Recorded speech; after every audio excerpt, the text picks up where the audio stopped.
What's good, y'all? Cal Visuals, another episode of cinematic lighting techniques, understanding light intensity and diffusion. Let's do it.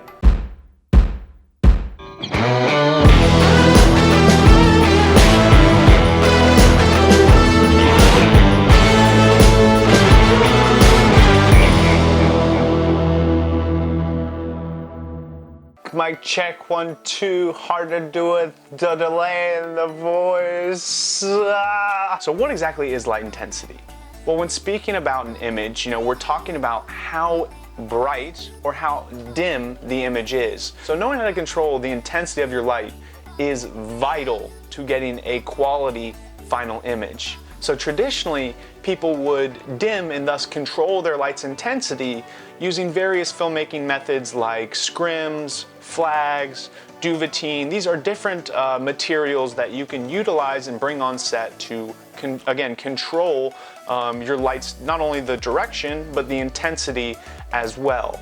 Nowadays, luckily, because LEDs are in such high demand, most lights you'll find nowadays come with a system for controlling the light's intensity right directly on the board, so you're able to control the level of output that the light is getting.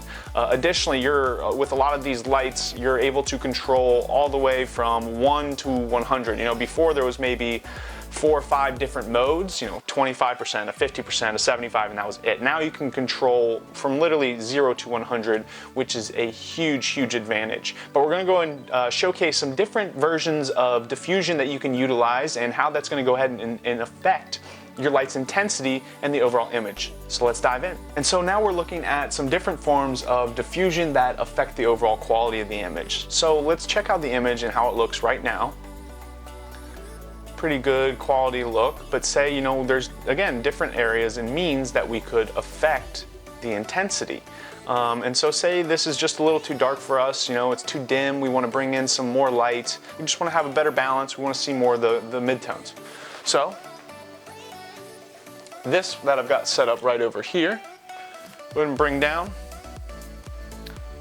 And just so I can put it back up quickly, I'm going to leave that right there.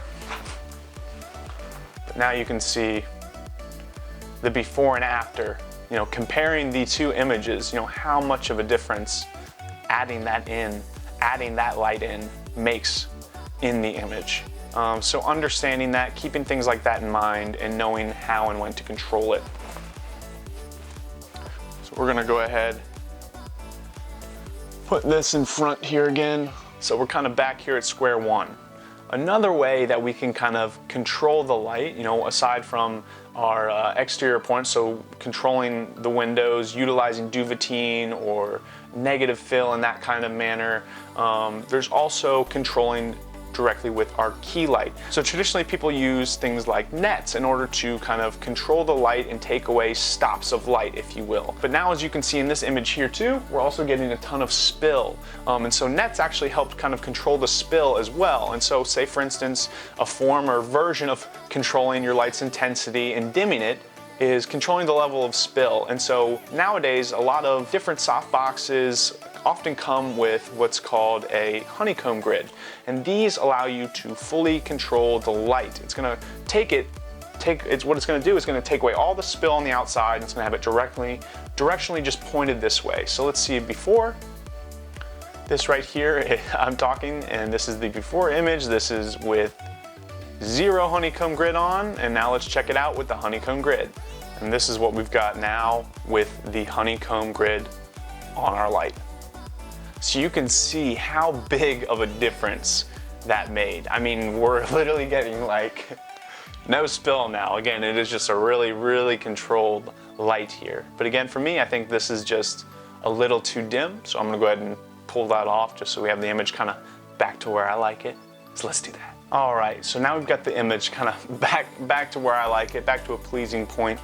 And so yeah, I like this quality. I like the spill coming in and filling in the background. Again, part of it for me is I always want to make sure that my image looks natural, it looks real, and it looks motivated for me, adding this light in the background just keeps it well and motivated. It seems more natural, it seems more realistic. So that right there is just a little example of, how using nets or a honeycomb grid, again, controlling the spill of your light, another form of diffusion, if you will, and kind of just controlling your light and the overall light intensity.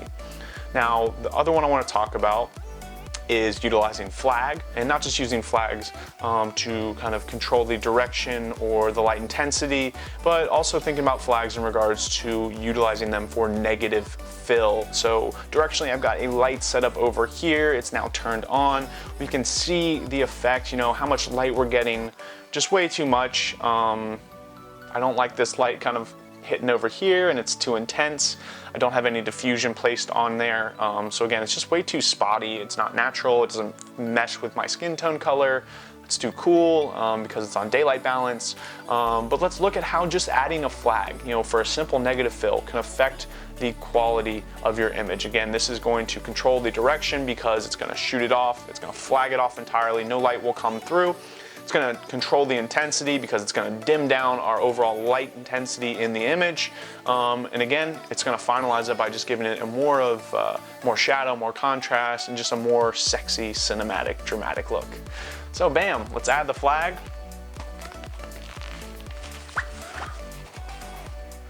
Now again, I would ideally have this on a C-stand and have it outside the image. But again, I'm working by myself here and I have my other light on the C-stand there, so work with me.